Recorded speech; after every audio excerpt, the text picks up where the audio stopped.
I am so pleased to be here with all of you. Now, mostly this is going to be a conversation, but I wanted to just make a few points because I think it's important to give you a bit of an overview of what we've been trying to do since January 2009. Clearly, for me as Secretary of State, it is a primary mission to elevate diplomacy and development alongside defense, so that we have an integrated foreign policy in support of our national security and in furtherance of our interests and values. Now, that seems self-evident when I say it tonight here in this gathering, but it's actually quite challenging to do. It's challenging for several reasons. First, because the diplomacy of our nation, which has been from the very beginning one of the principal tools of what we do, has never been fully and well understood by the general public.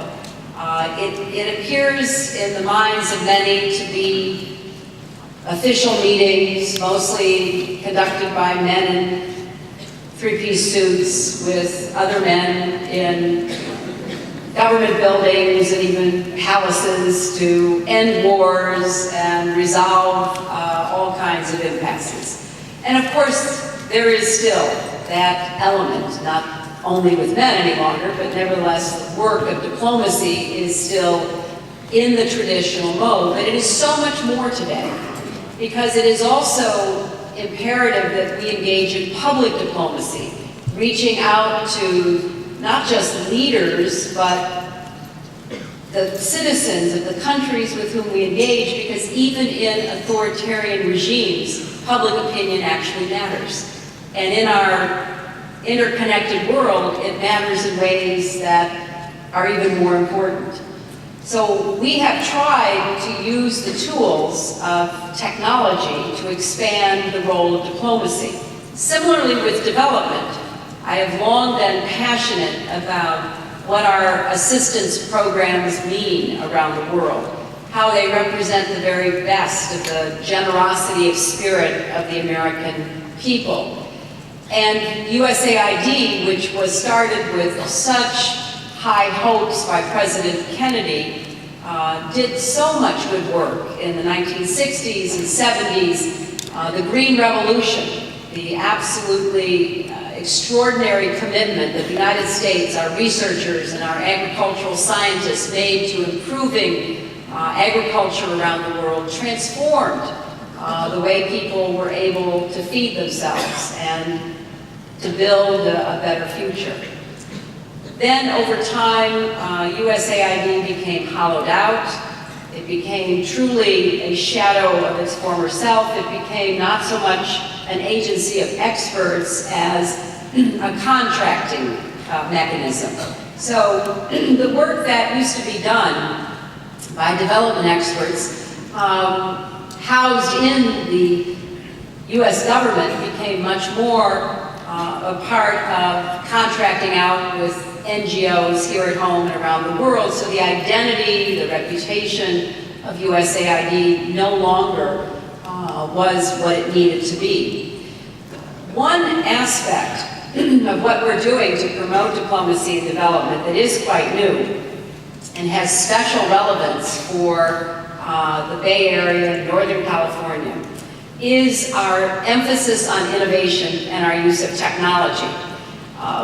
We have been working very hard for the last 20 months to bring into the work we do the advances that many of the companies and the innovators, entrepreneurs here in California have brought to business, have brought to communications in particular.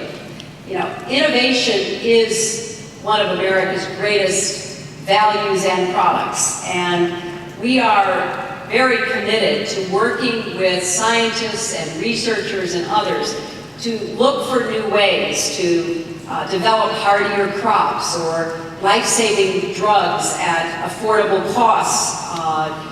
working with engineers for new sources of clean energy or clean water to both stem climate change and also to improve the standard of living for people. Social entrepreneurs who marry capitalism and philanthropy are using the power of the free market to drive social and economic progress. And here we see a great advantage that the United States has, that we're putting to work in our everyday thinking and outreach around the world. Let me just give you a couple of examples, because the new communication tools that all of you and I use as a matter of course are helping to connect and empower civil society leaders, democracy activists, and everyday citizens, even in closed societies. Earlier this year, in Syria, young students witnessed shocking physical abuse by their teachers. Now, as you know, in Syria, criticism of public officials is not particularly welcome, especially when the critics are children and young people. And a decade earlier, the students would have just suffered those beatings in silence. But these students had two secret weapons: cell phones and the internet. They recorded videos and posted them on Facebook, even though the site is officially banned in Syria. The public backlash against the teachers was so swift and vocal that the government had to remove them from their positions. That's why the United States, in the Obama administration, is such a strong advocate for the freedom to connect. And earlier this year, last January, I gave a speech about our commitment to internet freedom, which, if you think about it, is the freedom to assemble, the freedom to freely express yourself, the right of all people to connect to the internet and to each other, to access information, to share their views, participate in global debates. Now, I'm well aware that telecommunications is not any silver bullet, and these technologies can also, as we are learning, be used for repressive purposes. But all over the world, we see their promise. And so we're working to leverage the power and potential in what I call 21st century statecraft. Part of our approach is to embrace new tools, like using cell phones for mobile banking or to monitor elections. But we're also reaching to the people behind these tools, the innovators and the entrepreneurs themselves. For instance, we know that many business leaders want to devote some of their company's expertise to helping solve problems around the world, but they often don't know how to do that. What's the point of entry? Which ideas would have the most impact? So to bridge that gap, we are embracing new public-private partnerships that link on-the-ground experience of our diplomats and development experts with the energy and resources of the business community. One of my first acts as secretary was to appoint a special representative for global partnerships. And we have brought delegations of technology leaders to Mexico and Colombia, Iraq, and Syria, as well as India and Russia, not just to meet with government officials, but activists, teachers, doctors, and so many more. This summer, an entrepreneur named Josh Nesbitt from Frontline SMS, which designs communications tools for NGOs, joined a State Department delegation to Colombia.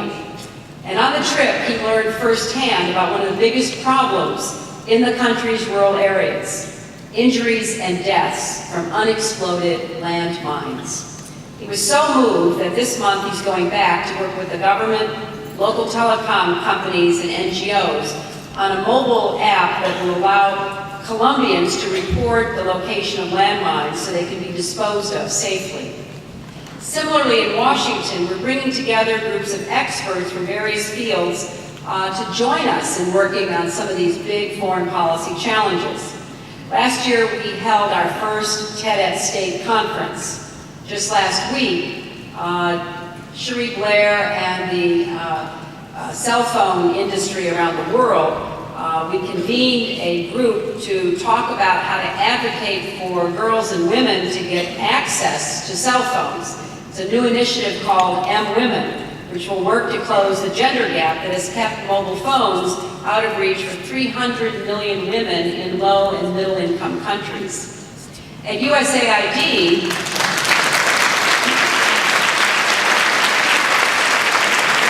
we're pursuing market-driven solutions that really look to see how to involve the business community. And we've just unveiled a new venture capital style fund called Development Innovation Ventures, which will invest in creative ideas that we think can lead to game-changing innovations in development.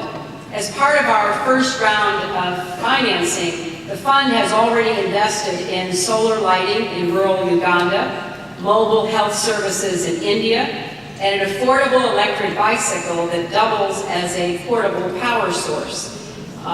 The door is open to each and every one of you. I just met with a group from Twitter, and I know that there are a million ideas that are born every day here, and if you have a good idea, we will listen.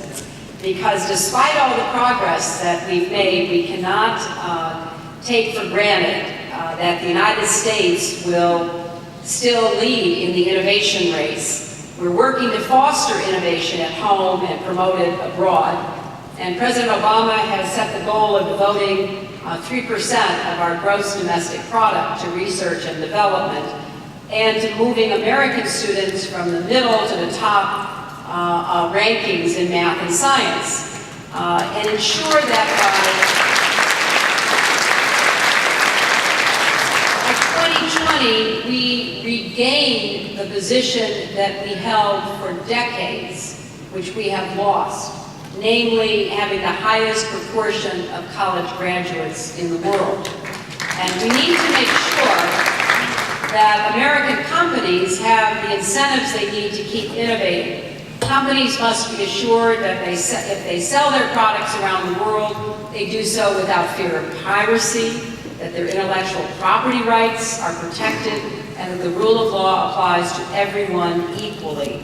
And in our efforts over the last 20 months, we've been raising these issues at the highest levels across the globe. But we can't do this alone. We need your help. And one way to contribute is by joining one of the new public-private partnerships I've described. We recently launched a new mentoring program called Tech Women that pairs accomplished women in Silicon Valley with counterparts in Muslim communities around the world. Women from these Muslim communities will spend 5 weeks gaining skills and experiences here in California, and just this week, Twitter joined the program, and I hope many more will follow.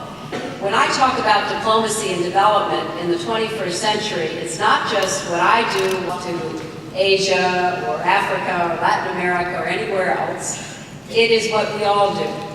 Because I'm convinced that it is not only our connections through governments that will really chart the course of the 21st century, but indeed it is the people-to-people connections. And there isn't anyone, anywhere, who doesn't know that our free, dynamic society with so many opportunities for people doesn't in some way hold out both promise and example for them. Whatever it is you care about, we want you to know that there's a place for you to become involved and work with us at the State Department and USAID. Because I believe strongly that you each can play a role in helping us chart a better future. Thank you all very much.